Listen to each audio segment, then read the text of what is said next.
बिस्मिल्लाहिर्रहमानिर्रहीम। अस्सलाम वालेकुम। आज आपके साथ जो टॉपिक डिस्कस करने का सेलेक्ट किया है वो स्ट्रोक है, जिसे फालिज भी बोलते हैं। अ, इसके डिटेल में जाने से पहले एक मैं थोड़ी सी डिस्कशन जो है वो ज़्यादा डिटेल में तो नहीं जाऊंगा, लेकिन जो एनाटमी है उसकी वो मैं आपको थोड़ी सी डिस्कस करूंगा ताकि आपको समझ आ जाए। जो बाकी बातें करें उसको आसानी से। दिमाग की जो खून की सप्लाई है वो मोस्टली दो जगहों से आ रही है। एक को कहते हैं एंटीरियर सर्कुलेशन, जो कि गर्दन से यहाँ से खून की नालियाँ ऊपर जा रही हैं, कैरोटिड आर्टरीज जिन्हें बोलते हैं, वो सप्लाई करती हैं। और पीछे से वर्टिब्रल आर्टरीज आ रही होती हैं, वो सप्लाई करती हैं। अब अगर प्रॉब्लम एंटीरियर सर्कुलेशन का हो तो उसमें उसके सिम्टम्स थोड़े से डिफरेंट होते हैं। पोस्टीरियर सर्कुलेशन का प्रॉब्लम हो तो उसके सिम्टम्स थोड़े से डिफरेंट होते हैं, लेकिन दोनों को फालेज ही कहते हैं। फालेज की दो मेन किस्में हैं। एक को हेमरेजिक स्ट्रोक कहते हैं, दूसरे को इन्फाक्टिव स्ट्रोक कहते हैं। अब हेमरेजिक और इन्फाक्टिव का डिफरेंस है। हेमरेजिक स्ट्रोक बेसिकली ये है कि आपकी ब्लीडिंग हो जाती है, खून की नाली एक जो है वो लीक हो गई है या फट गई है और उसकी वजह से ब्लीडिंग हो गई है, तो वो खून की नाली जो दिमाग के जिस हिस्से को सप्लाई कर रही होगी वो दिमाग का हिस्सा काम करना छोड़ देगा और उसकी वजह से जो फालिज होगा उसको हेमरेजिक स्ट्रोक कहते हैं। इन्फाक्टिव स्ट्रोक में भी प्रॉब्लम यही है कि दिमाग का एक हिस्सा जो है उसकी खून की सप्लाई बंद हो जाती है, लेकिन वो हेमरेज होने की या ब्लीडिंग होने की वजह से नहीं होती, बल्कि एक खून का लोथरा या क्लॉट जाके उस खून की नाली को ब्लॉक कर देता है और जो हिस्सा वो खून की नाली सप्लाई कर रही है ब्रेन का, वो हिस्सा काम करना छोड़ देता है और उसकी वजह से फालिज हो जाता है। मेन चीज़ दोनों किस्म के फालिज में यही है कि खून की सप्लाई दिमाग को जो है वो बंद हो जाती है और जिसकी वजह से दिमाग का वो हिस्सा काम करना छोड़ देता है और हमारे सारे जिस्म का कंट्रोल जो है वो दिमाग से है। तो जो दिमाग का जो हिस्सा काम करना बंद कर देता है उसके मुताबिक सिम्टम्स आ जाते हैं, उसके मुताबिक अलामात जो हैं वो ज़ाहिर हो जाती हैं। ये होता कैसे है, इसकी कॉजेज़ क्या हैं, रिस्क फैक्टर्स क्या हैं, उसको हम डिस्कस कर लेते हैं। क्लॉट्स मेनली या जो इन्फाक्ट हैं वो ज़्यादा कॉमन किस्म है फालिज की। और वो क्लॉट कहाँ से आते हैं, या तो वो दिल में कोई क्लॉट बन जाता है, वहाँ से वो ब्रेक होता है और वो जो है वो ट्रैवल करते हुए आपकी दिमाग की खून की नाली तक पहुँच जाता है और वहाँ पे उसको ब्लॉक कर देता है। या दूसरी वजह ये भी हो सकती है कि जो मेन सप्लाई गर्दन से आ रही है खून की बड़ी, वहाँ पे जो है वो उसकी ब्लॉकेज हो जाती है या वहाँ से कोई क्लॉट बन के जो है वो बन रहा होता है, जो कि टूट के ऊपर चला जाता है दिमाग में और उधर खून की सप्लाई को बंद कर देता है, उधर ब्लॉकेज कर देता है। रिस्क फैक्टर्स इसमें सबसे ज़्यादा जो रिस्क जिसकी वजह से स्ट्रोक का बढ़ जाता है वो उसमें smoking, diabetes, high blood pressure, ये ऐसी चीज़ें हैं कि जिसकी वजह से आपका जो है वो रिस्क बढ़ जाता है उसका स्ट्रोक। एक और दिल की बीमारी है जिसमें कि दिल जो है वो इरेगुलर, उसकी धड़कन जो है वो इरेगुलर हो जाती है, उसको एट्रियल फिब्रिलेशन बोलते हैं।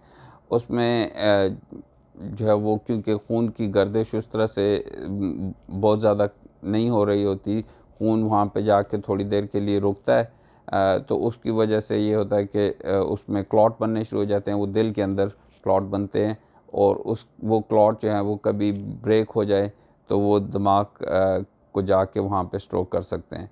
तो एट्रियल फिब्रिलेशन भी ऐसी बीमारी है कि जिसकी वजह से स्ट्रोक जो है वो आपका उसके रिस्क बहुत ज़्यादा बढ़ जाता है।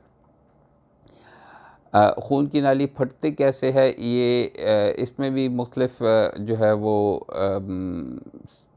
रीज़न्स हो सकते हैं, लेकिन सबसे जो मेन चीज़ है वो ये है कि इसकी जो खून की नालियाँ होती हैं उस जब बन रही होती हैं उसमें कुछ प्रॉब्लम आ जाती है, जिसमें या तो जो है वो फूल जाती हैं खून की नाली और कमज़ोर हो जाती है, जिसको एन्यूरिज्म बोलते हैं, या उसके जो बन रही होती है उसके बनते वक्त ही कुछ उसमें थोड़ी सी ऐसी प्रॉब्लम आ जाती है कि उसकी जो दीवारें हैं या जो उसकी साइड वॉल्स हैं उसकी खून की नाली की, वो कमज़ोर होती हैं और उनके फटने के चांसेस ज़्यादा होते हैं, जिसको एवी मैल फॉर्मेशंस बोल देते हैं हम।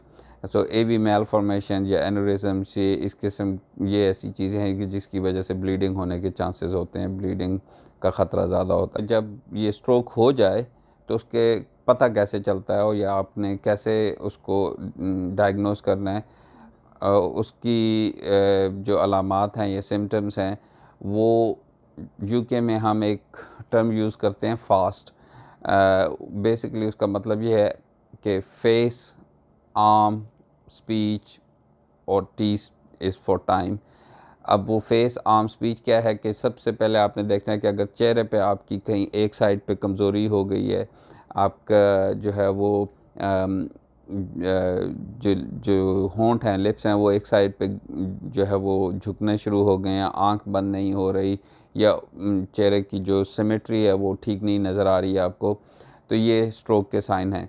दूसरी इसमें इम्पॉर्टेंट चीज़, अगर आपकी बाजू या टांग अचानक से कमज़ोर हो गई है, उसमें जो है वो काम करना उसने छोड़ दिया है, या उसकी पावर बिल्कुल ख़त्म नहीं हुई लेकिन कमज़ोरी आ गई है और अचानक आ गई है, तो ये एक फालिज का जो है वो साइन हो सकता है, स्ट्रोक का साइन हो सकता है। तीसरी चीज़ उसमें स्पीच है। स्पीच में दो किस्म के प्रॉब्लम्स होते हैं मेनली। एक तो ये होता है कि डिसार्थ्रिया, कि आप बात समझ भी ठीक रहे होते हैं और आपको अल्फाज भी मिल रहे होते हैं बात करने के लिए, लेकिन जो आप बात करते हैं वो आप अल्फाज पूरी तरह से बना नहीं सकते। तो वो उसको डिसार्थ्रिया बोलते हैं, कि जो आप बात कर रहे होते हैं वो ठीक न समझ नहीं आ रही होती, वो स्लर्ड होती है स्पीच आपकी, थुथला जाती है आपकी जो बात करने की सलाहियत है।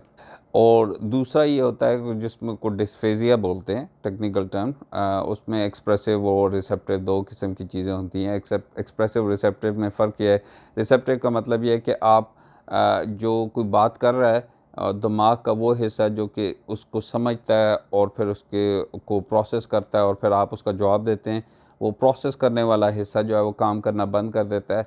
तो जो बंदा कोई बात कर रहा है वो आपको समझ नहीं आती, तो जो आप जवाब देंगे तो ऑब्वियसली वो बिल्कुल कंफ्यूज सा जवाब होगा, क्योंकि आपने उसकी वो जो बात उसने की है वो समझ नहीं आई। दूसरे उसमें ये होता है कि बात समझने वाला हिस्सा दिमाग का जो है वो तो ठीक काम कर रहा होता है, लेकिन बात को जो आप करते हैं और उसको वो वाला हिस्सा जो है ख़राब हो चुका होता है, तो उसमें आप जब बात करते हैं तो आपको ठीक अल्फाज नहीं मिलते, तो इसलिए जो है वो आपकी जो स्पीच है वो काफ़ी कंफ्यूज सी महसूस होती है, क्योंकि आप जो बात कहना चाह रहे होते हैं वो आपको अल्फाज नहीं मिलते, क्योंकि दिमाग का वो हिस्सा जो उस चीज़ को कंट्रोल करता है वो काम करना बंद कर देता है। अगर आपके राइट साइड पे स्ट्रोक हो दिमाग के, तो अमूमन आपका लेफ़्ट साइड का हिस्सा जो है वो कमज़ोर होता है, क्योंकि दिमाग का राइट साइड का हिस्सा जो है वो लेफ़्ट साइड की को कंट्रोल कर रहा होता है, और लेफ़्ट साइड का हिस्सा जो है वो राइट साइड को कंट्रोल कर रहा होता है। तो जिनको राइट साइड पे वीकनेस होती है उनको स्ट्रोक असल में लेफ़्ट साइड पे हुआ होता है, जिनको लेफ़्ट साइड पे वीकनेस होती है उनका स्ट्रोक अमूमन राइट साइड पे हुआ होता है। तो ये तो कुछ कॉजेज़ और उसकी अलामात हैं। अगर किसी को भी जो चेहरे की कमज़ोरी हो गई है, बाजू टांग की कमज़ोरी हो गई है, या उसकी स्पीच का प्रॉब्लम हो गया है, और एक चीज़ इसमें मैं और भी ऐड कर देता हूँ, अचानक से नज़र जो है वो चली जाना, ये भी एक स्ट्रोक का वो साइंस हो सकते हैं। अगर नज़र का प्रॉब्लम हो जाए तो आप बग़ैर देर किए फ़ौरन डॉक्टर के पास हॉस्पिटल में पहुँचें, क्योंकि यहाँ पे जो यूके में हम उसको इस तरह से इलाज करते हैं कि अगर आप 3 घंटे के अंदर अंदर आप आ जाएं हॉस्पिटल में, तो हम एक ऐसा इंजेक्शन दे देते हैं कि जिससे जो वो क्लॉट है वो डिज़ोल्व हो जाता है, और आपकी वो स्ट्रोक की जो सारी अलामात हैं वो कम्प्लीटली ठीक हो जाती हैं। तो अगर आप फ़ौरी तौर पे हॉस्पिटल पहुंच जाएं और आपका इलाज हो जाए, तो आपका जो फालिज है वो कम्प्लीटली ठीक हो जाता है, रिवर्स हो सकते हैं सिम्टम्स उसके। अगर आपका फालिज का फ़ौरी इलाज नहीं हुआ, जिसकी मैंने अभी बात की है, कोई वो स्पेशल इंजेक्शन होता है जो कि हार्ट अटैक के मरीज़ों को भी हम दिया करते थे पहले। अब तो कोशिश ये होती है कि जिसको भी हार्ट अटैक हो जाए उसको डायरेक्ट जो है वो स्टेंट पड़ जाए, अगर उसको ज़रूरत है। तो इंजेक्शन अब उतना ज़्यादा यूज़ नहीं करते, लेकिन पहले यूज़ किया करते थे। अगर तो फौरी तौर पे इलाज नहीं हुआ तो फिर उसके बाद क्या करेंगे? उसके बाद उसके मेन ट्रीटमेंट जो है वो एस्प्रिन ही है, जिसको डिस्प्रिन भी बोलते हैं। और एस्प्रिन की हाई डोज़ हम देते हैं 2 हफ्ते के लिए, अगर तो ब्लीडिंग वाला स्ट्रोक नहीं है। जो सबसे पहले सीटी स्कैन इसलिए करते हैं कि ये डिफरेंशिएट कर लें कि ये ब्लीडिंग वाला स्ट्रोक है कि जो दूसरा स्ट्रोक है जिसमें कि खून की नाली बंद हो गई है क्लॉट की वजह से।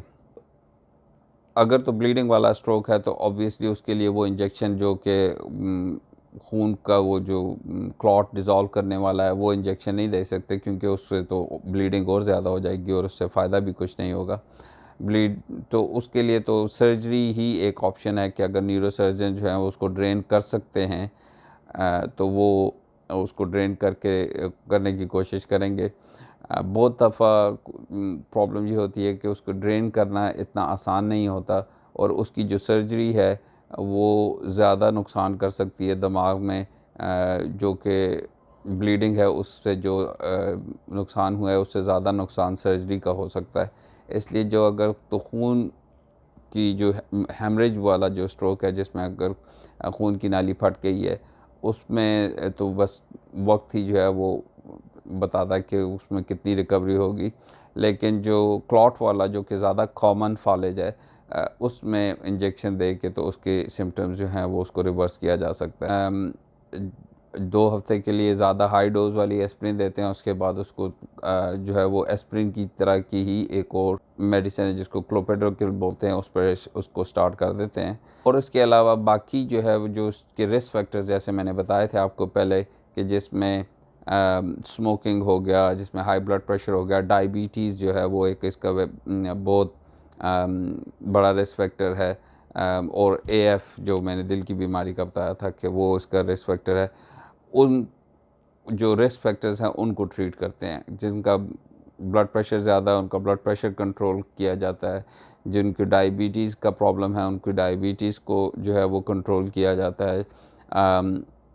उसके अलावा जो है वो कोलेस्ट्रॉल कम करने वाली दवाई जो है वो देते हैं, क्योंकि कोलेस्ट्रॉल जिनका ज़्यादा होता है उनकी खून की नालियाँ जो हैं वो बंद हो रही होती हैं, और उसकी वजह से जो है वो खून की सप्लाई कम हो जाती है।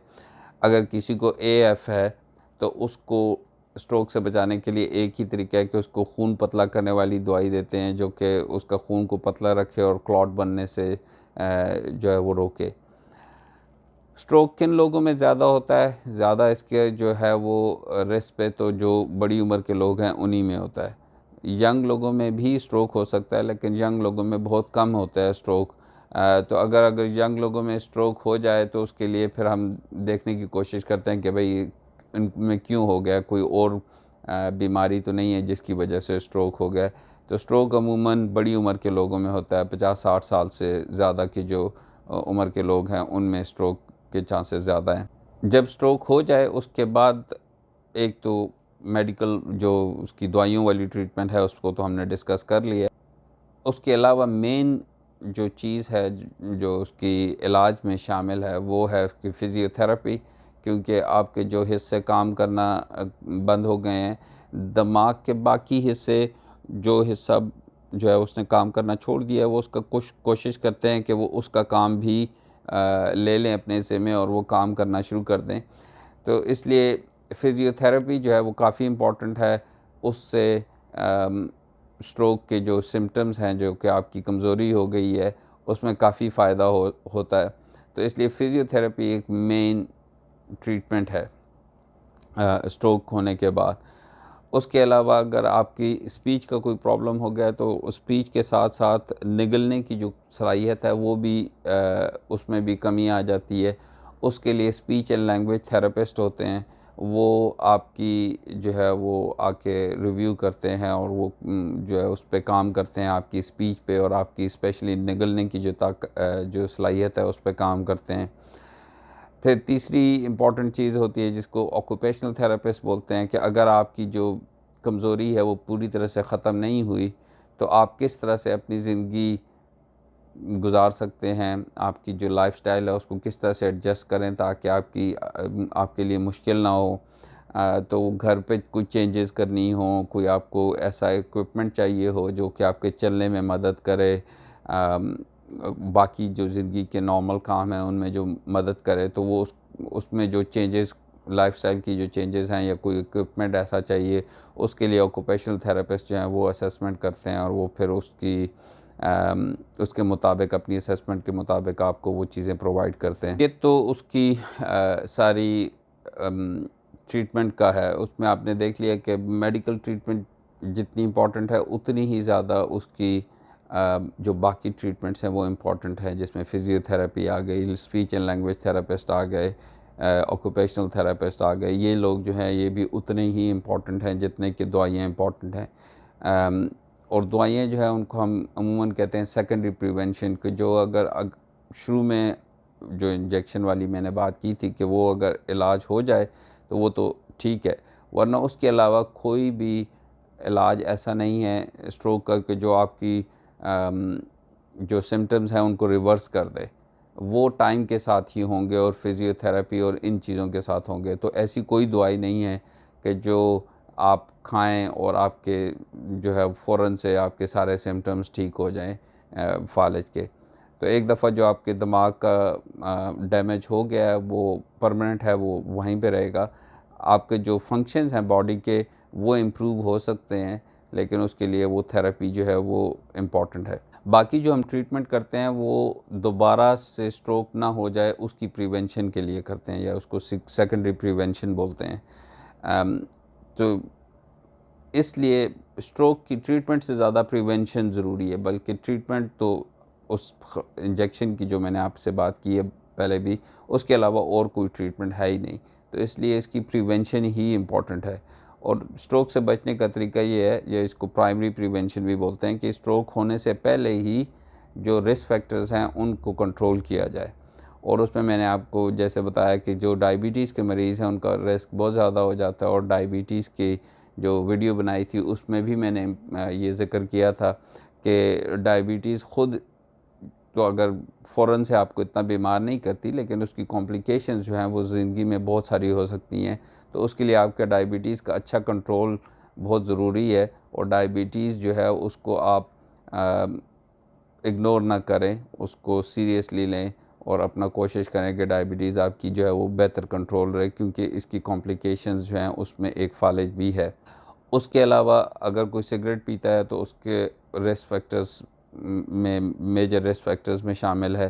तो आप जो है वो अपनी स्मोकिंग जो है उसको छोड़ दें, क्योंकि स्मोकिंग और बहुत सारे प्रॉब्लम्स के साथ साथ फ़ालिज भी उसका एक मेजर रिस्क फैक्टर है। फ़ालिज में भी ब्लड प्रेशर किसी का अगर ज़्यादा है तो उसके ब्लड प्रेशर को कंट्रोल करना जो है वो ज़रूरी है, क्योंकि ब्लड प्रेशर ज़्यादा होने की वजह से एक रिस्क फैक्टर है, उसकी वजह से भी स्ट्रोक के चांसेस हो जाते हैं। कि एएफ जो है वो एक ऐसी बीमारी है जिसकी वजह से रिस्क फैक्टर बहुत बढ़ जाता है, और एएफ या एट्रियल फिब्रिलेशन दिल की इरेगुलर हार्ट बीट को बोलते हैं।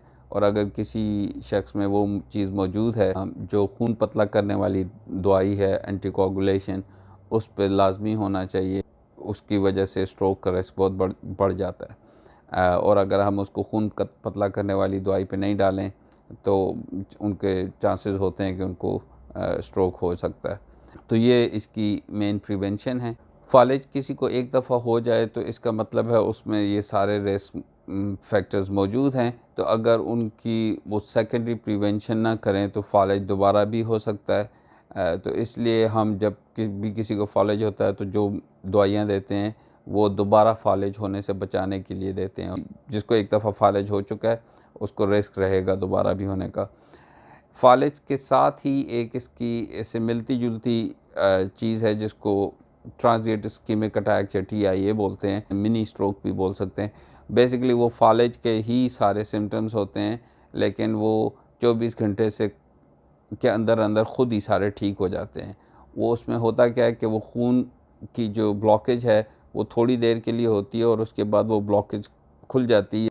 जो दिमाग का परमानेंट डैमेज नहीं होता, दिमाग फिर से जो हिस्सा उसका अफेक्ट हो रहा था वो दोबारा से काम करना शुरू कर देता है, और जो आपको कमज़ोरी आई थी बाजू में या स्पीच में प्रॉब्लम हुआ था या अगर फेस पे कोई प्रॉब्लम हो गया था तो वो 24 घंटे के अंदर अंदर ठीक हो जाता है। तो अगर ये फालिज के सिम्टम्स 24 घंटे से कम अरसे के लिए रहें तो उसको हम फालिज नहीं बोलते, उसको ट्रांजिट इस्कीमिक अटैक बोलते हैं। बहुत इंपॉर्टेंट चीज़ है क्योंकि ट्रांजिट इस्कीमिक अटैक जो है वो एक तरह से आपको वार्निंग साइंस मिल रही होती हैं कि ये जो जिस शख्स को TIA हो रहा है वो हाई रिस्क ग्रुप में है फालिज के लिए।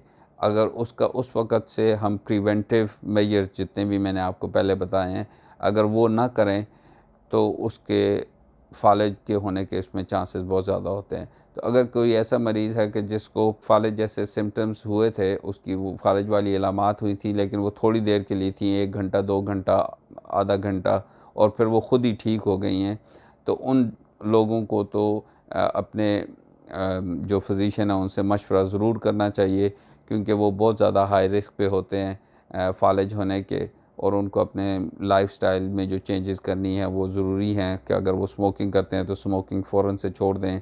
अगर उनके कोलेस्ट्रॉल ज़्यादा है तो वो कोलेस्ट्रॉल की दवाई इस्तेमाल करना शुरू कर दें। ब्लड प्रेशर ज़्यादा है तो वो ब्लड प्रेशर को कंट्रोल करने वाली दवाइयाँ इस्तेमाल करें। अगर वो जाके उनका ज़रूर चेक होना चाहिए कि उनको वो एट्रियल फिब्रिलेशन तो नहीं है, उनकी दिल की धड़कन इरेगुलर तो नहीं है। अगर वो ऐसी बात है तो उनको जो है वो खून पतला करने वाली दवाई पे होना चाहिए। और डायबिटीज़ के अगर वो मरीज़ हैं तो उनको अपनी डायबिटीज़ का बहुत अच्छा कंट्रोल करना चाहिए। फालिज के मर्ज़ में जेनेटिक्स का कोई इतना ताल्लुक़ नहीं है। ये कोई ऐसी मौरूसी बीमारी नहीं है। अगर किसी के माँ बाप में से किसी को फालिज हुआ है तो ज़रूरी नहीं है कि बच्चों को भी हो। अगर आप लोगों के ज़हन में कोई स्पेसिफ़िक क्वेश्चन आते हैं उसके लिए स्ट्रोक के ऊपर तो आप वो पूछ सकते हैं कमेंट्स में, और इंशाअल्लाह उसका मैं जवाब आने वाली वीडियोस में दे दूँगा। अब इस वीडियो को यहाँ पे इंशाअल्लाह ख़त्म करते हैं। अपना ख्याल रखिएगा, इर्द-गिर्द वालों का ख्याल रखिएगा और मुझे भी अपनी दुआओं में याद रखिएगा। अल्लाह हाफ़िज़। अस्सलाम वालेकुम।